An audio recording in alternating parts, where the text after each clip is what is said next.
करुणा सिंधु दीनबंधो जगतपते गोपेश गोपिका Kanto Radha Kant तप्त कांचन गौरांगी राधे वृंदावनेश्वरी वृषभानुसुते देवी प्रणमामि हरि वृंदाय तुलसी देवी प्रियाय केशवसज कृष्ण भक्ति पदे देवी सत्यवते श्री कृष्ण चैतन्य प्रभु नित्यानंद श्री अद्वैत गदाधर श्रीवासादि गौर भक्तवृंद हरे कृष्ण कृष्ण कृष्ण हरे हरे हरे राम राम राम हरे हरे। श्री श्री बृहद भागवतामृतम द्वितीय खंड प्रथम भाग द्वितीय अध्याय। तो हमारा प्रसंग चल रहा है मुक्ति की चर्चा। यहाँ स्वयं प्रश्नकर्ता श्री गोप कुमार जी हैं, उत्तरदाता भागवत भक्ति पुराण उपनिषद आदि जो भक्ति पुराण ग्रंथ हैं वो इसका उत्तर दे रहे हैं। कल यहां बताया जा रहा था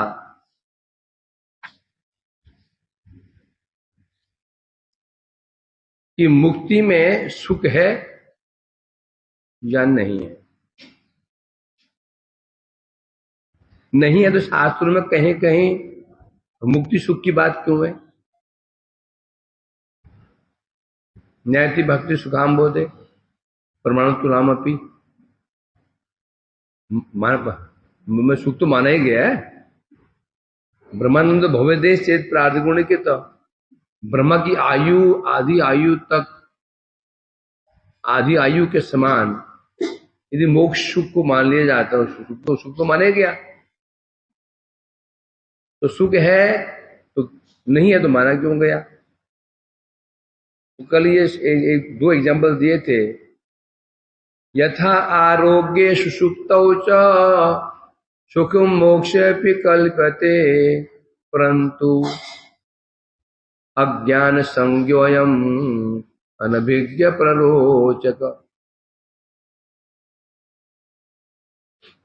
तो कह रहे हैं यहां पर मुक्ति में जो सुख की बात, जो मुक्ति सुख की बात आती है, ब्रह्मानंद की बात है, मोक्ष की सुख की बात आती है, वो केवल कल्पित है।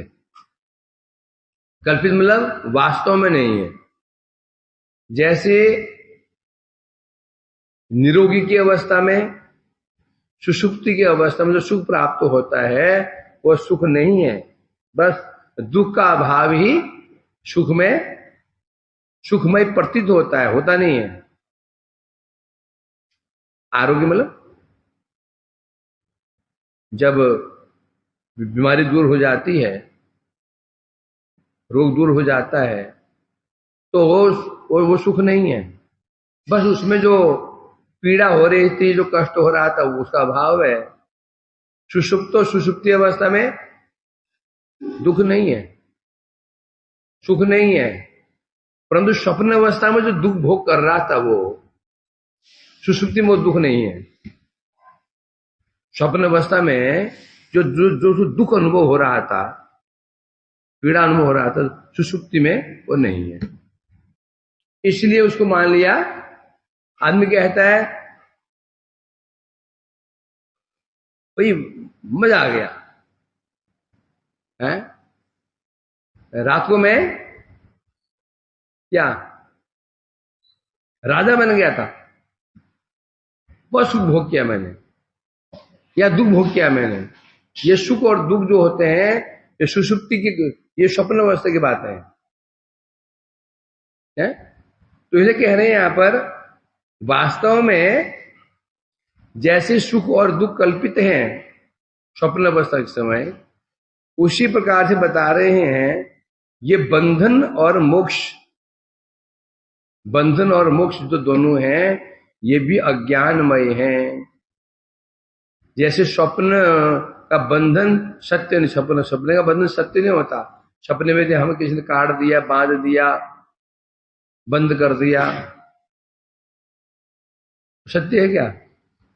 नींद टूट गई, क्या तुम बोलोगे किसी को मेरे को मुक्त कर दो, ये कमरे का द्वार खोल दो, ताला खोल दो, मैं बाहर निकालो?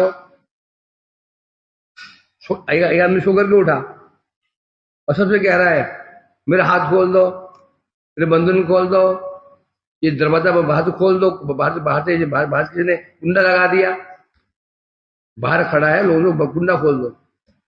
लोगों ने क्या हो क्या गया? अरे कुछ नहीं, मैं सपना देख रहा था, मैं किसी मेरे को बंद कर दिया।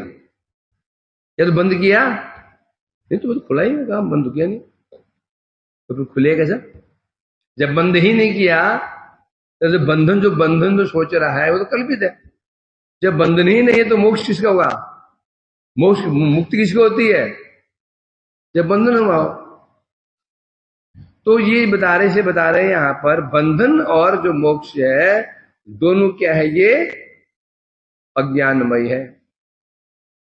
उसी प्रकार से बंधन मोचन मुक्ति कि बंधन से मोचन होने जो मुक्ति है वो मुक्ति में उसमें भी सत्यता का अभाव है। मुक्ति में सत्य क्यों अभाव है? जब बंधा ही नहीं है, मैंने उसको मुक्त कर दिया, मैंने उसको मुक्त कर दिया। अरे बंधा ही नहीं तो मुक्त क्या करोगे? इसलिए अयम अभिज्ञ प्ररोचक अयम अनभिज्ञ प्ररोचक। तो ये सब किसके लिए बता रहे हैं? केवल अज्ञानी व्यक्ति इसमें रुचि दिखाते हैं। जो व्यक्ति अज्ञानी होते हैं वही इस मुक्ति में रुचि दिखाते हैं। जो समझदार होता है वो जानता है जब बंधन ही नहीं है तो मुक्ति कैसे हो सकती है। टीका में क्लियर करेंगे इसको। अब यथा इत्यादि श्लोक में दृष्टांत के द्वारा मोक्ष की हेता स्थापित कर रहे हैं। श्लोक दिया जा रहा है यथा आरोग्य श्लोक में दृष्टांत एग्जाम्पल के द्वारा दो एग्जाम्पल, एक सुसुप्ति का एग्जाम्पल, दूसरा रोग राहित्य का एग्जाम्पल दे करके मोक्ष की जो हेयता है, मोक्ष निकृष्ट है, इसको स्थापित कर रहे हैं। अर्थात आरोग्य अर्थात रोग रूपी दुख के भाव में जब रोग रूपी दुख का भाव हो जाता है, रोग रूपी दुख क्या होता है? बुखार 4 डिग्री चल रहा है, दर्द से सिर फटा जा रहा है, पेट में किडनी में दर्द हो रहा है, भयंकर दर्द हो रहा है, स्टोन का दर्द हो रहा है। ये जो ये दुख है, जब वो बीमारी दूर हो जाती है दुख का भाव, दुख समाप्त हो जाता है। बस दुख समाप्त होने को लोग क्या मानते हैं? क्या मानते हैं? सुख मिल गया। ये कल्पना कर रहे हैं सुख ही मिला, बोल वहां की जो बीमारी थी वही दूर हुई है। सुख कब मिला बोलेंगे? पहले की अवस्था को प्राप्त हो जाए। जब पहले थाला भरकर ठूस के खाता था, 2 गिलास दूध पी जाता था, आमरस बड़े 2 गिलास, रसगुल्ले साधारण चढ़ा जाता था, आगे डकार भी नहीं लेता था। अब सुख मिल रहा है। रोग अभी हुआ क्या? रोग दूर हुआ, शक्ति नहीं है, न चलने फिरने की शक्ति भी तो नहीं है, न खाना कुछ खाया, ना खाना खाया जा रहा है, ना हजम कुछ हो रहा है अभी, तो सुख कहां से मिला? बस यही है, वो जो तड़फन थी, जो पीड़ा थी, और पीड़ा का अभाव हो गया। और लोग कल्पना कर लेते हैं वही सुख मिल रहा है। उसी प्रकार से सुषुप्ति, तमोमय सुषुप्ति को तमोमय कहा है, और सपनावस्था को रजोमयी। सपनावस्था में आदमी विभिन्न परिकल्पनाएं करता है, इच्छाएं करता है, ये बन जाओ, वो बन गया, ये बन गया, वो बन गया। और सुषुप्ति क्या होता है? उसमें जो अनुभव ही नहीं होता।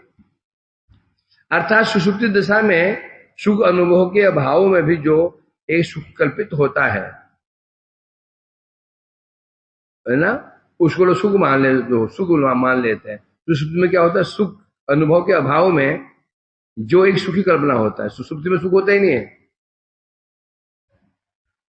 सपोज प्रैक्टिकल बता रहा हूं मैं, आप किसी ऐसी जगह गए, किसी होटल में गए या किसी नवद्वीप में गए, नवद्वीप में एक बिल्डिंग बनाने कुछ समस्या है, तो ऐसे एक नया कमरा है, उसमें कुछ समस्याएं थी, कमरे में कुछ समस्याएं थी, मतलब कुछ बाहरी कुछ अला बला थी उसमें, है ना, अला बला, कुछ भूत प्रेत कुछ समस्या थी।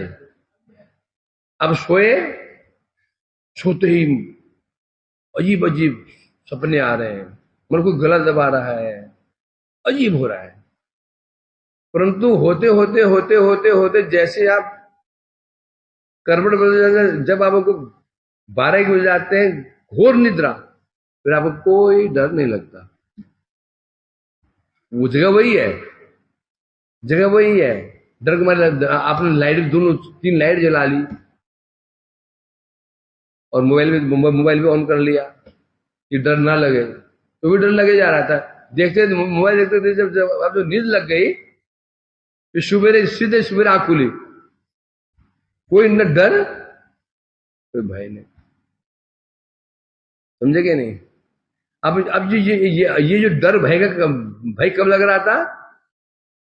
स्वप्न अवस्था में। जब सपना आप देख रहे थे स्वप्न अवस्था में, तो आप बुरे बुरे सपने देखते हो तो डर जाते हो। वही कमरा होता है, बाद में धीरे धीरे जब थक जाते हो, सो जाते हो, फिर आपको कोई दुख का अनुभव नहीं होता। इसमें मतलब ये नहीं कि अब तुम्हें वो सुसुप्ति में सुख मिल रहा है। बस स्वप्न अवस्था में तो तुम्हें वो भयंकर सपने आ रहे थे, कोई गला दबा रहा था, उठा के मानो पटक रहा था, गला छाती पे बैठ कोई गला दबा रहा था, वो हिलडुल नहीं पा रहे थे, वो नहीं हो रहा था। परंतु क्या बोले, नहीं, मैं बड़े सुख से सो रहा था। और सुख कहां पर था? वहां पर, हाँ ये है, उस स्वप्न अवस्था का पीड़ा तुमको जो कष्ट मिल रहा था, कष्ट नहीं था। उसी प्रकार से बता रहे हैं। तो ये क्या हुआ? सुषुप्ति में जो सुख का अनुभव होता है, सुख है ही नहीं उसमें। सुख का अनुभव होने पर भी जो सुख की कल्पना की जाती है, बड़े मजे में सोया। कैसे सोया? पता ही नहीं चला रात कब बीत गई, पता ही नहीं चला रात कब बीत गई। तो सुख कहां जो हुआ? पता ही नहीं चला रात कब बीत गई, जो तुम बोल रहे हो, तो तुमको कोई अनुभव होगा ही नहीं। तो पर जो तू कल्पना कर रहा है, पता ही नहीं चला रात कब बीत गई, मतलब सुसुप्ति अवस्था में तुम्हें कुछ अनुभव ही नहीं हुआ। उसी प्रकार जो मोक्ष सुख भी ऐसा ही है। जैसे उदाहरण स्वरूप व्यक्ति बोलता है ना, मैं सुखपूर्वक सोया, कुछ जान ही नहीं पाया, कुछ भी नहीं जान पाया, मैं सुखपूर्वक सोया, कुछ पता ही नहीं, है ना। जो हाँ, तो सुषुप्ति में क्या अवस्था है? नाना मनोरथ रूप विभिन्न प्रकार के संकल्प विकल्प आदि रूप स्वप्न द्वारा मन की व्याकुलता रूपी दुख का भाव। जब अभी वो जस्ट अभी बिस्तर पे पड़ा ही था, वो अभी जस्ट लेटा ही था, उस समय उसको विभिन्न प्रकार के क्या हो रहे थे? मनोरथ, उसका मन घूम रहा था, इधर घूम रहा था, संकल्प विकल्प आदि कर रहा था, मन व्याकुल था। याद आ रहा था उसको सोते समय, सुना है कि इस कमरे भूत रहता है, सुना है। ऐसे पीछे वो जो पेड़ है उसमें कोई फांसी लगा ली थी, ये सब याद की बात है। सुना है ये पंखे में कोई लड़की झूल गई थी, दिन में याद नहीं आएगा ये? जब सोने लगते हैं ना, जब वो कमरे अकेले हो तो ये सब बातें याद है। पीछे पीछे ये हुआ था सुना, ये मोहल्ले में ये सुना, यहाँ कभी आग लगी थी, मोहल्ला नष्ट हो गया था, सुना है भूत प्रेत घूमते हैं। अब जब सोने लगे, आंख लगी और वो चीज याद आने से हो गई।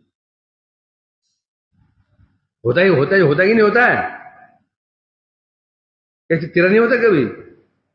तेरा क्यों नहीं होता कभी ऐसा है?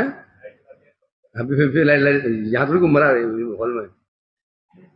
कि ऐसी जगह गया, तू ऐसी जगह गया जो अब कभी हजरतगढ़ में जाएगा। हजरतगढ़ में एक ब्रह्मचारी था, दुरासा में था। दुरासा में पहले उसका नाम था अमृतानंद था। तो मैं दुरासा में था तो वहां आया था, कुछ रहा था। बोलता था रातों पे मुझे कोई बार बार कहता है फांसी लगा ले, फांसी लगा ले। मठ में रहता था गुजरा माता में। आत्मा में बात करता था, बोल क्या करूं मैं? कोई मुझे कहता है, कान में कहता है आत्महत्या कर ले, आत्महत्या कर ले, आत्महत्या कर ले, बोलता था। तो हमने हल्के फुल्के में लिया। फिर बेंगलोर चला गया वो, हैसरघाटा जो दंडी महादेव मठ है, और बहुत बड़ा बगीचा है, बहुत बड़ा जंगल है वो। उनके अंदर में 100-150 तो नारियल के पेड़ ही है, 150-200 नारियल के पेड़, क्योंकि जंगल पूरा उनके अंदर में ही है। तो वो उसने क्या किया है, शायद आम के पेड़ में फंदा डाला, आत्महत्या कर ली लटक करके। अब जब हम चले गए, अभी क्या आ जाएगा उस जगह पे? ये आ जाएगा ना। तो अभी क्या, तो ऐसे तुम गए तो सुना भी है, और तो भी अकेले बार रहना पड़ जाए, अकेला रहना पड़ जाए, फिर क्या होगा?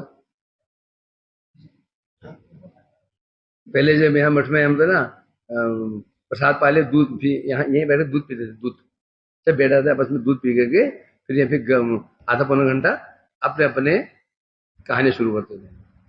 कोई यहाँ की भूत की कहानी, वहां की भूत की कहानी, और फिर बाहर निकल तो डरते थे। सुनने में अच्छा लगता है रात में, जब बाहर निकलना है, बाथरूम जाना है, ऊपर जाना है, फिर हम डरते थे। फिर याद आती थी सपने में, हाँ वो होगा कि वो जा रहा था, उसने देखा कि क्या कहीं गया तो उसने कहा चाय के लिए पैसे दिए, चाय आ रही है, चाय आ रही है, केवल हाथ ही दिखाई पड़ रहा, पीछे दिखाई नहीं पड़ रहा। लो चाय लो ऐसे ऐसे बड़े बड़े बड़े यहाँ मजे होते थे। ये होते थे कमरे में। उसमें श्रीधर महाराज जी हो गए, मैं हो गया, पतित पवन जी हो गए, हमारा गोकुलानंद बैठ गया, आदमी में खूब चर्चा होती थी, आनंद। तो फिर बाद में याद आती है, अरे जो सोते हैं ना, फिर याद आती थी, समझ आए? फिर आदमी लाइट ऑन कर लेता है। तो यहां कह रहे हैं समस्या क्या है, कुछ नहीं है। जब स्वप्न की अवस्था में जब आदमी सोता, जब जस्ट अभी सोया हो, उसको अभी तंद्रा आ रही है, उसी समय स्वप्न आते हैं। अब वो खूब डर रहा था, फिर जहां 2-1 घंटा हुआ, सोचते सोचते दिमाग थक गया उसका, फिर ऐसे सोया,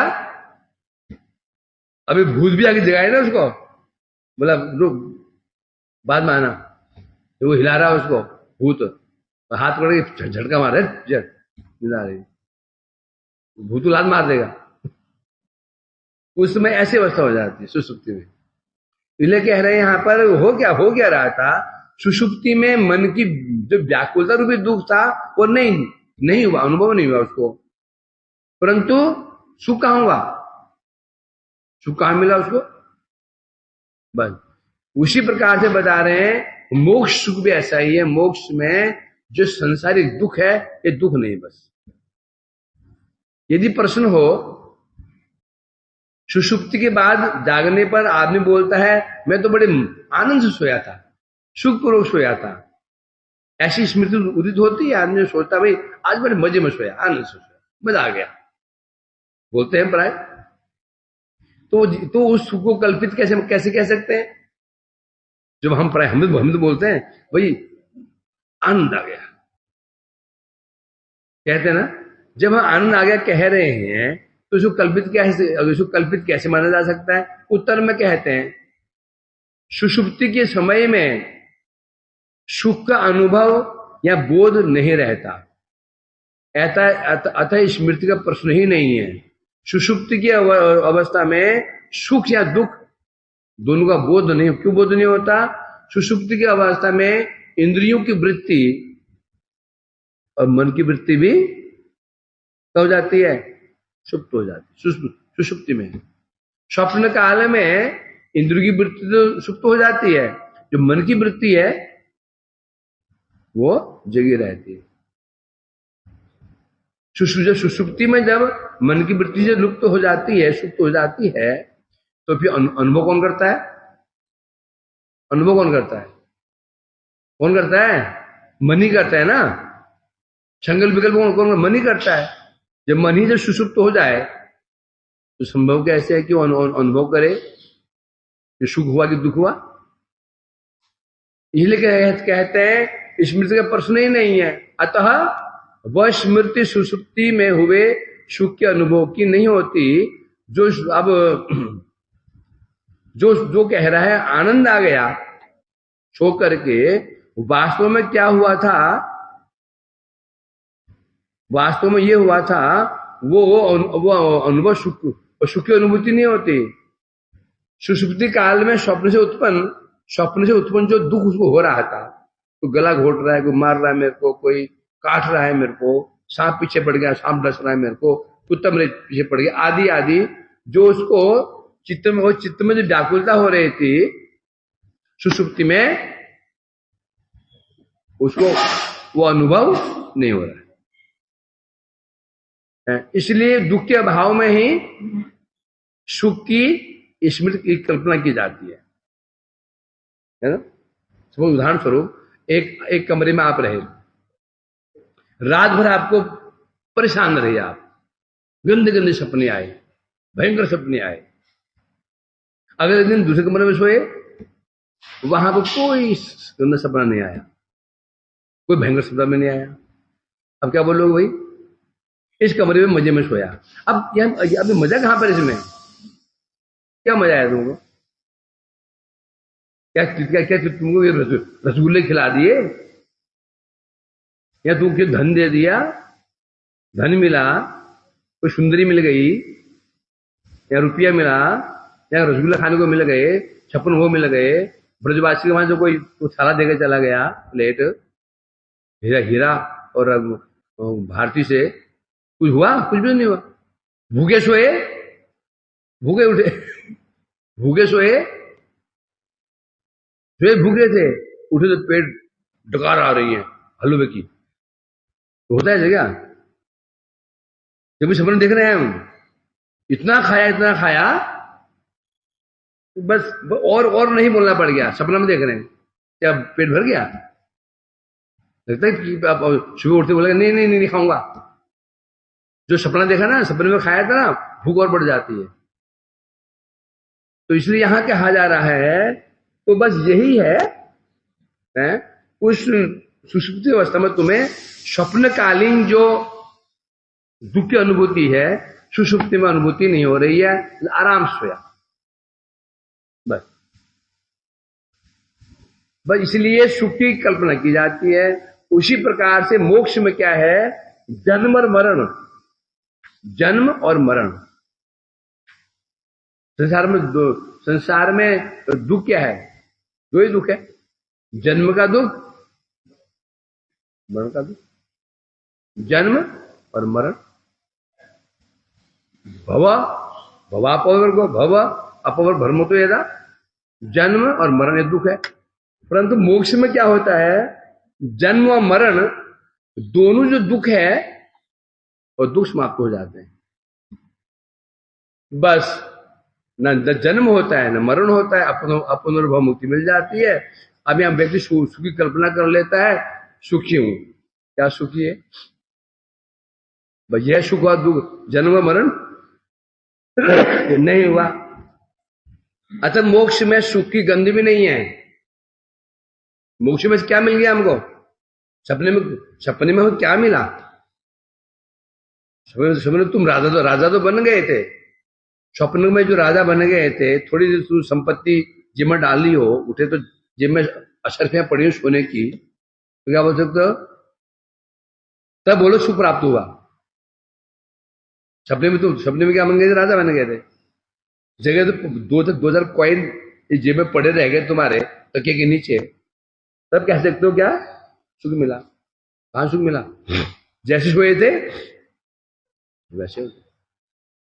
तो इसलिए मोक्ष में सुख की गंध भी नहीं है। यदि वो आपत्ति करे, यदि सुख नहीं है, तो ब्रह्मलोकवासियों और सर्वज्ञों ने मोक्ष की प्रशंसा क्यों की?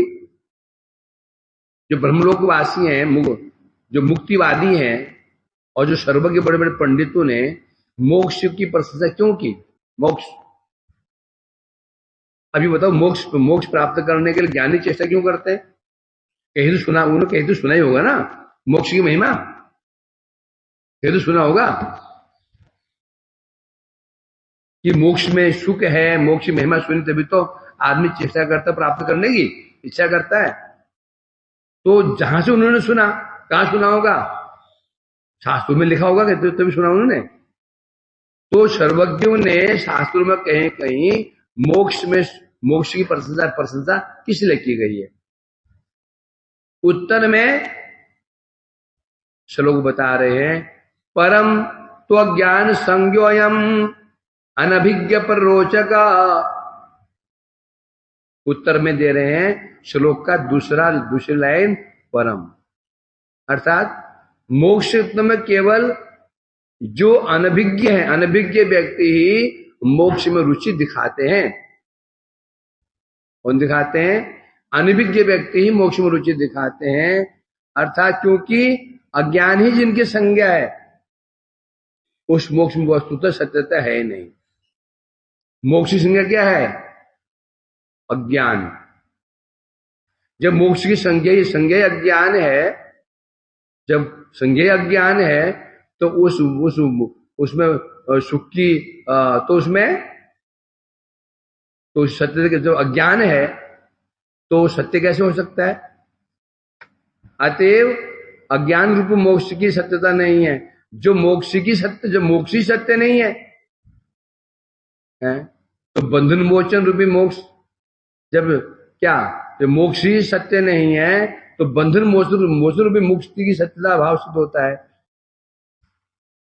बंधन मुक्त अर्थात बंधन से मुक्त हो गया, ये जो शब्द है, तो क्या हो गया? मोक्ष की सत्यता का अभाव सिद्ध हो जाता है। जब बंधन ही नहीं हुआ तो मुक्त किसे करोगे?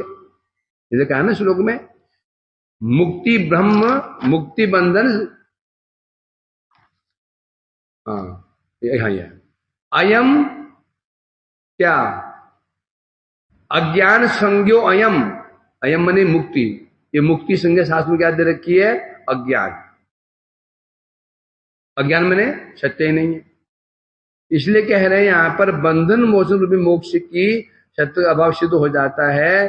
अर्थात भागवत में 10वें स्कंद में ब्रह्मा जी ने कहा है, क्या कहा है? अज्ञान संज्ञो बहु भव बंध मोक्षो द्व नाम नान्योस्त ऋतज्ञ भावात। 10वें स्कंद में 14वें अध्याय में 26 श्लोक में ब्रह्मा जी कह रहे हैं, भगवान, संसार बंधन संसार मोचन दोनों अज्ञान मूलक हैं। जिस प्रकार सूर्य में न दिन है न रात है, सूर्य में दिन भी नहीं है और रात भी नहीं है, उसी प्रकार से विशुद्ध जो आत्मा है, जीव है, ना उसका बंधन है ना उसका मोक्ष है। कोई पूछे सूर्य में दिन है कि रात है, क्या बोलोगे? न दिन है न रात। यद्यपि सूर्य ही दिन रात का कारण है, जो जगह दिन रात हो रहा है कारण कौन है? सूर्य ये। परंतु उस सूर्य में दिन रात क्या श्लोक है? द्वितीयर्थम यद प्रतीयते न प्रत्येच आत्मनि यथाभासो, है ना? सूर्य में न दिन है न रात है, परंतु जगत में दिन रात का कारण क्या है? दिन का कारण क्या है? सूर्य। रात का कारण सूर्य। वो दोनों ही सूर्य में नहीं है। उसी पर बता रहे हैं यहां पर जो शुद्ध जीवात्मा है, ना उसका बंधन है ना उसका मोक्ष है। ऐसे स्पष्ट बोल दिया ना ना क्या ज्ञानम सिंधनते शस्त्राणी पावक निकलते आप। अरे जीव तो चिन्मय वस्तु है, तो जड़ वस्तु कैसे बांध देगी उसको? आत्मा चिन्मय वस्तु, भगवान का अंश चिन्मय वस्तु है, उसे बंधन कैसे हो सकता है? जब बंधन, जब मोक्ष, जब बंधन ही नहीं हुआ, मोक्ष कैसे हो सकता है? जीवों को बांध ही नहीं सकता। जीव तो क्या है? ज्ञान स्वरूप है, भगवान का अंश है, वो चित्त वस्तु है, उसे बंधन कैसे हो जाएगा? एक रस्सी बनी है तो बांध देगा उसको? चित्त वस्तु है और माया जड़ वस्तु है, जड़ वस्तु चित्त वस्तु को बंधन कैसे कर देगी? संभव ही नहीं है। तो जो इसलिए जो कहते हैं बंधन बंधन बंधन क्या है, ये वास्तव में अज्ञान कल्पित है, वास्तव में बंधन ही सत्य नहीं है। तो मुक्ति सत्य कैसे हो सकती है? तो इसलिए कह रहे हैं कथंचित भगवान नाम आभासस्यापि सिद्धति शक्रुचार मात्रेण किम वा कर्ण परिवेशता।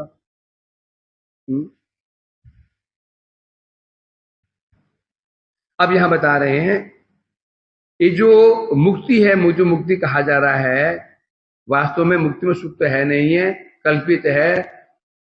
और केवल जो मुमुक्षु लोग होते हैं वो इसको सुख मान लेते हैं, जो तत्व से अनभिज्ञ होते हैं। यद्यपि इसलिए कह रहे हैं यहां पर क्या बता रहे हैं? कथंचित भगवान नामाभासस्यापि प्रसिद्धति। चलो मान लिया मुक्ति, एक क्षण के लिए मुक्ति मान लेते हैं, मुक्ति है, फिर मुक्ति मान लिए है भी, तो वो कैसे प्राप्त हो जाती है? भगवान नाम आभासस्यापि सिद्धति। बोलते भगवान के नाम की तो महिमा बहुत दूर रहे, भगवान के नाम के आभास से मुक्ति सिद्ध हो जाती है।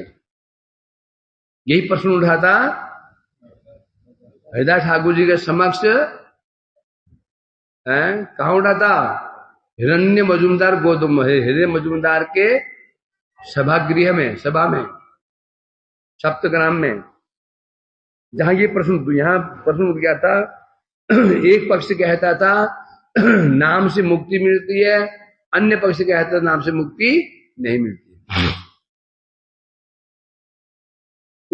उसी समय वहां पर हरिदास जी प्रवेश करते हैं, हरिदास ठाकुर जी। उनसे सबने विचार किया ये नाम परायण है, अतः नाम के विषय में अभिज्ञ है, इनसे पूछा जाए। उनसे पूछा गया कि एक पक्ष कह रहा है नाम से मुक्ति होती है, एक पक्ष कह रहा है नाम से मुक्ति नहीं होती। अब क्या विचार? उन्होंने सीधा कहा अरे मुक्ति तो नाम के आभास से ही मिल जाती है, मुक्ति तो नाम के आभास से ही मिल जाती है, मुक्ति के लिए नाम की जरूरत ही नहीं है।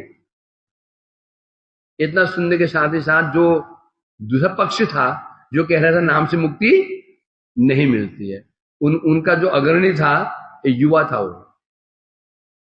नाम था गोपाल चक्रवर्ती। बड़ा सुंदर युवक था, बड़ा बुद्धिमान था, पंडित भी था, और हिरण्य मजूमदार का वो मुनीम था। मुनीम हिसाब किताब करते हैं ना, क्या बोलते हैं आज जो सीए बोलते हैं ना, ऐसे था। बड़ा बुद्धिमान था, बड़ा सुंदर था। उसे विचार था नाम से मुक्ति नहीं मिलती है। और यहाँ तो हृदय ने उनके क्या करते आग में ही डाल दिया। ये बोलते हैं नाम से नहीं, नाम के आभास से मुक्ति मिल जाती है। इतना चिढ़ गया वो, उसने कहा यदि नाम से मुक्ति मिलती हो तो मेरी नाक गल जाए, और ना हो और नहीं होती हो तो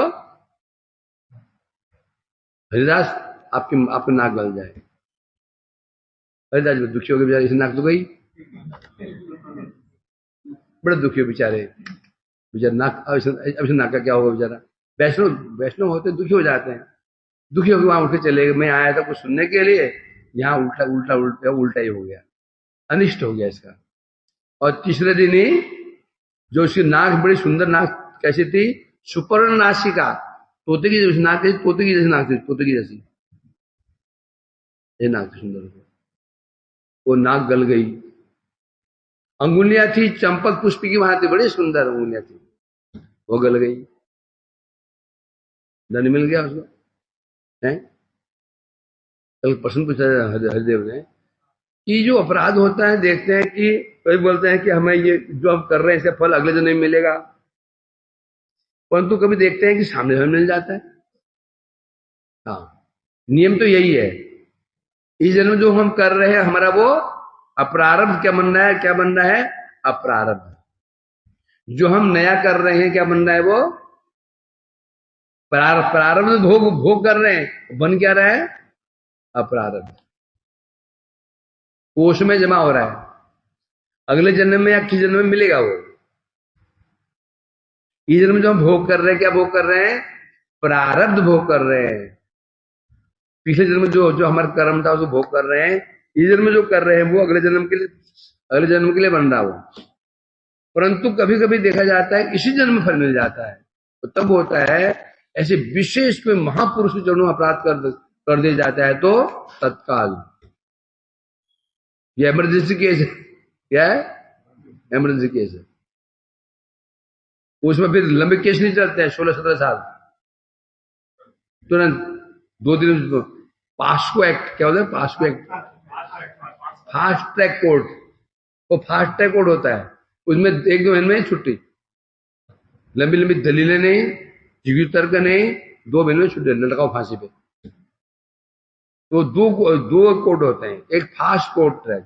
यदि महद अपराध हो जाता है, महापुरुष अपराध हो जाता है, बड़े महापुरुषों ने अपराध कर देते हैं महापुरुष के चरणों में, तो फिर सुनाई कहाँ होगी, कहाँ होगी, फास्ट ट्रैक कोर्ट में। इसी जन्म में मिल जाएगा फल, 1-2 महीने में ही फल मिल जाएगा, अगले दिन मिल जाएगा फल, ऐसे भी देखा जाता है। ये वो तभी है, ये तभी संभव है। अपराध एकदम भयंकर अपराध हो जाए, बड़े महापुरुष को, सिद्ध महापुरुष हो, अपराध कर फल मिल जाता है। जैसे इसको मिला, जैसे रामचंद्र खान को मिला, एग्जाम्पल है, बहुत एग्जाम्पल ऐसे है ना। तो यहां ये कह रहे हैं यहां पर, तो ये अब कह रहे हैं मुक्ति, चलो मुक्ति तो मान लिया, तो मुक्ति मिलती कैसे है, मुक्ति क्या महिमा है। अब तो मुक्ति की हेता दिखा रहे हैं।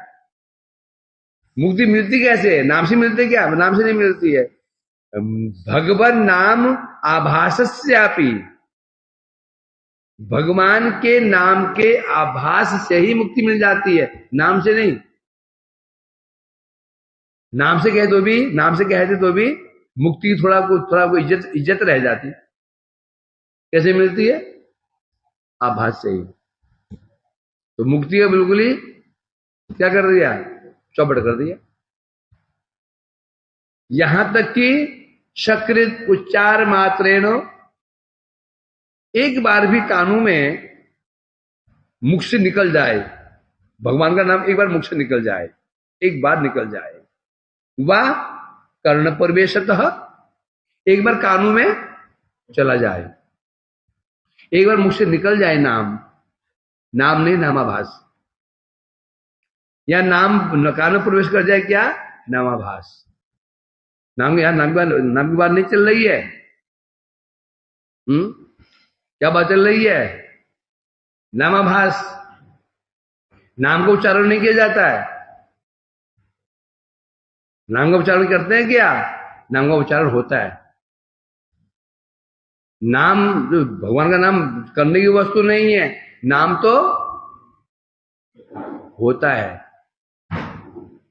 नाम श्रवण नहीं किया जाता, श्रवण होता है।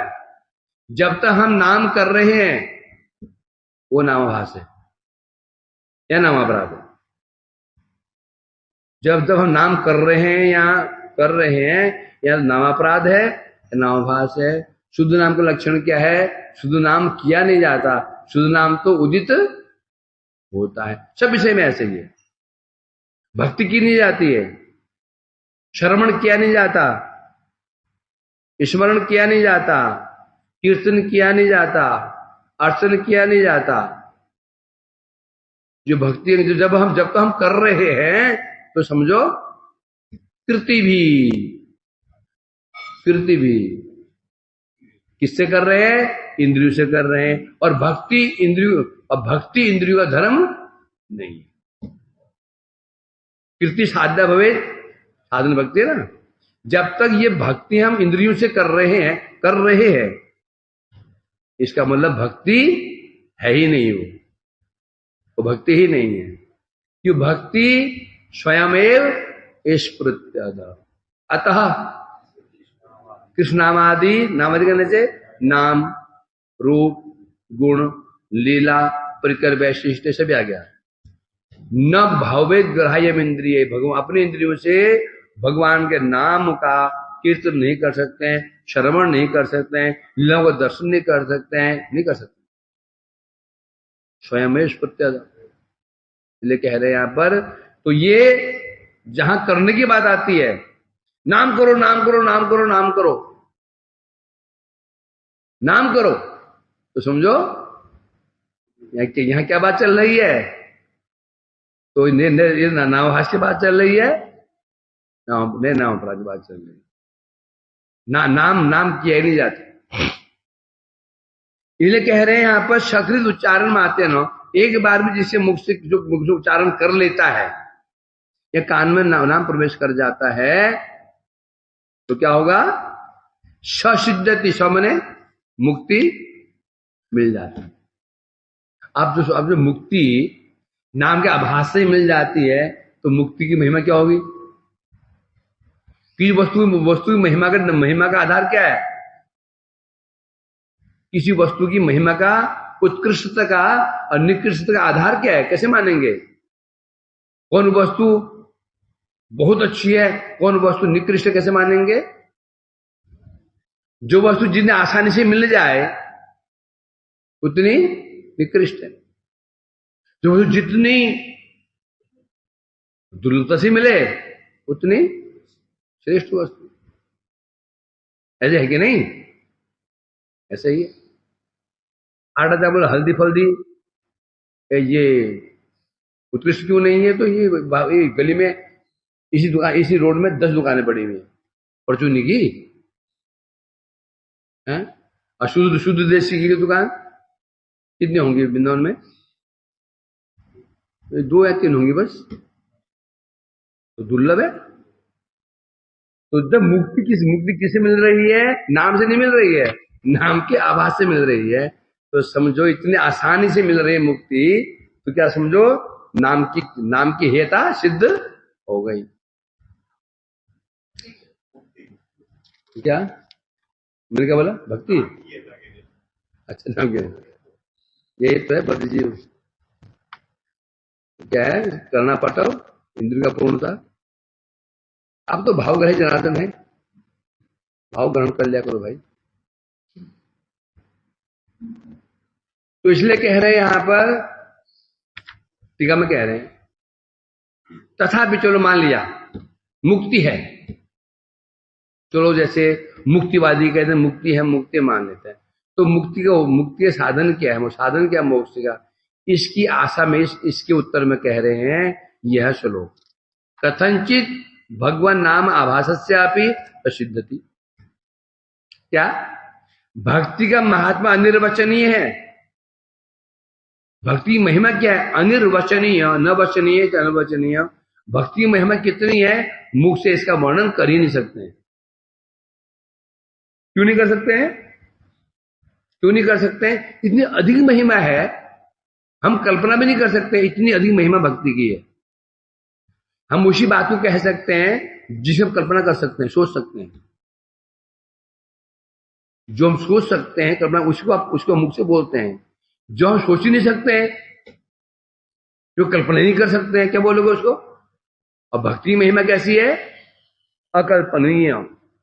इतनी शक्ति भक्ति के अंदर है, हम कल्पना भी नहीं कर सकते।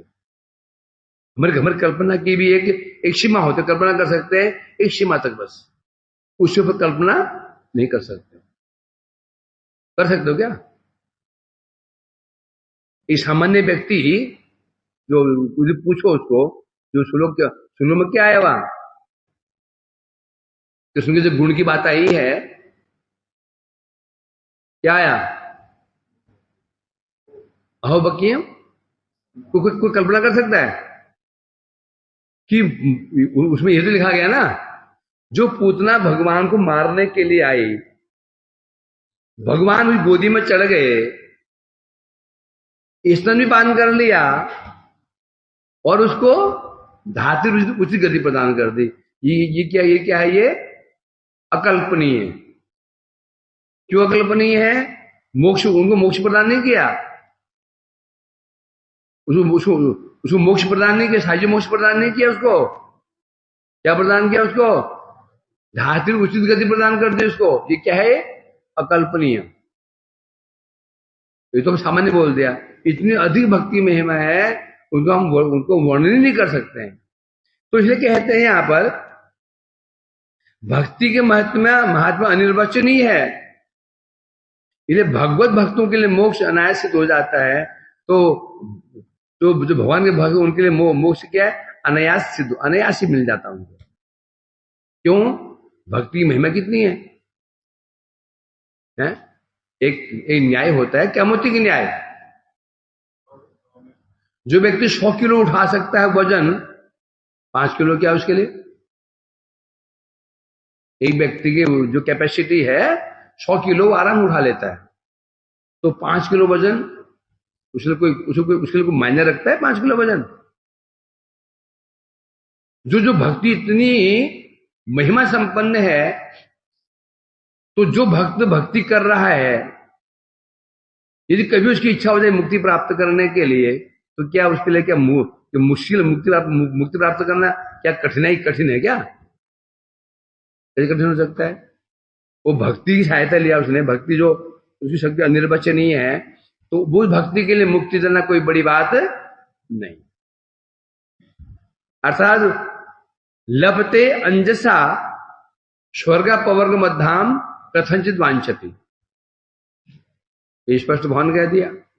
यत कर्म भी तपसा ज्ञान वैराग्य तजत योगेन ध्यान धर्मेण शरीरो भितेरपि स्वर्गाम वर्गम मद भक्त लभते अंजसा स्वर्गा परम धाम कथंचित वांछति। इस श्लोक को पूरा ही मतलब कि चिट्ठा ही खोल दिया, सब कुछ क्लियर कर दिया इस श्लोक में। इस श्लोक से याद होना चाहिए, इस श्लोक में सब क्लियर कर दिया भक्ति महिमा। यत कर्म भी यत तपसा यद ज्ञानेन यद ध्यानेन योग धर्मेण,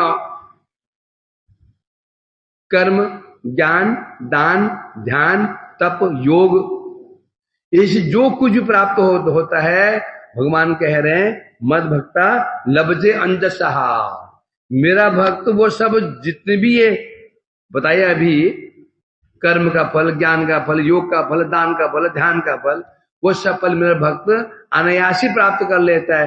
मद भक्ति योगता, मेरे भक्ति प्रभाव में मेरा भक्त अनायासी प्राप्त कर लेता है स्वर्ग अपवर्ग मध्यम, चाहे वो स्वर्ग हो चाहे मुक्ति हो, और मेरा धाम तो उसके लिए यही है। मेरे भक्त चाहे तो वो उसको स्वर्ग भी मिल जाएगा, बिना कर्म किए भक्ति सहायता से सहज ही मिल जाएगा। नाम मेरा नाम करेगा हो जाएगा, और मेरा धाम तो उसके लिए यही है। तो इसलिए कह रहे हैं यहां पर भगवान के शुद्ध नाम की बात तो दूर रहे, उनके नाम आभास से मोक्ष प्राप्त हो जाता है। तो फिर भगवान नाम की सेवा के विषय में क्या किया जाए? क्या बता रहे हैं? नाम के आभास से मोक्ष प्राप्त हो जाता है। यदि कोई नाम की सेवा करे तो क्या होगा? यन्नाम ध्येय शर्मणानुकीर्तनाद्यत् परमणाद स्मरणाद विक्वची स्वादु अपि सद्य समनाय कल्पते, किम नु भगवान दर्शनात् पुनस्ते, बस क्या बता रहे हैं? यन नाम ध्येय शर्मणा अनुकीर्तनाद्यत प्रहणात् प्रहणाद स्मरणादि क्वचित स्वादो भी सद्य शबनाय कल्पते किम पुनः भगवन्नु दर्शनात्। एक श्लोक में सब आ गया। भागवत में सब क्लियर है, कोई गुंजाइश ही नहीं रखी है कि हमें और भी खोजना पड़े। भागवत में सबका उत्तर है यन नाम ध्येय, जिनके मुख में एक बार नाम आ जाता है, श्रवणा कान में नाम चला जाता है, अनुकीर्तनात् एक बार मुख से निकल कीर्तन करता है, प्रहमणात् एक बार प्रणाम कर लेता है भगवान को, स्मरणात् स्मरण कर लेता है एक बार भी, स्वादो अपि सद्य शवनाय कल्पते। स्वाद मने चंडाल, जो स्व अद, अद मने खाना, जो कुत्ता खाते हैं, जो कुत्ते के मांस खाते हैं ना, चंडाल कहते हैं उसको। स्वादो अपि सद्य शवनाय कल्पते, जो कुत्ते तक को मार मोर के खा जाते हैं, ऐसे चंडाल भी शवनाय कल्पते। शवन मने यज्ञ होता है, वो यज्ञ करने का अधिकारी बन जाते हैं। फिर कि पुनस्ते, ये फल किसका है? एक बार मुख से नाम निकल जाए, ये कान में चला जाए तो ये नाम कौन सा होगा? कौन सा नाम होगा ये? या कौन से नाम की बात चल रही है? नाम आभास की बात चल रही है।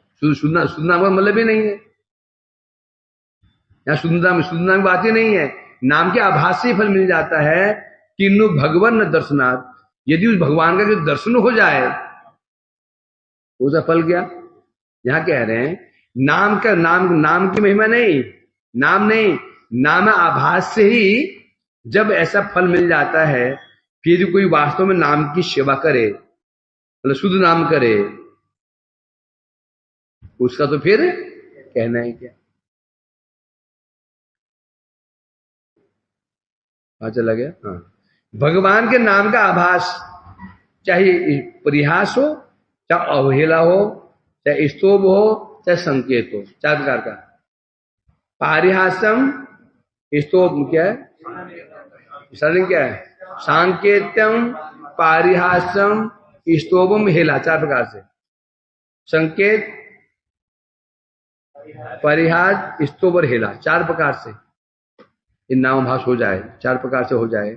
चाहे वो अवहेला ही हो, चाहे परिहास ही हो, किसी प्रकार से एक बार मुख से भगवान का नाम निकल जाए, उच्चारित हो जाए, अथवा कान में प्रवेश कर जाए, अनायास से उसको मोक्ष प्राप्त हो जाता है।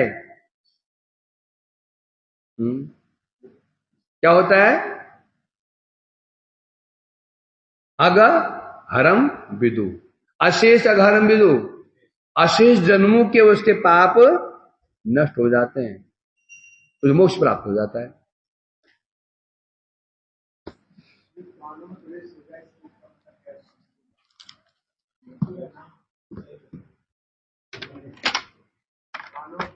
घुस जाता है नाम, सूचना ही पड़ जाता है उसके नाम। एक बात आगे एग्जाम्पल आएगा ना, कल एग्जाम्पल आ रहा है सामने। हरे कृष्णा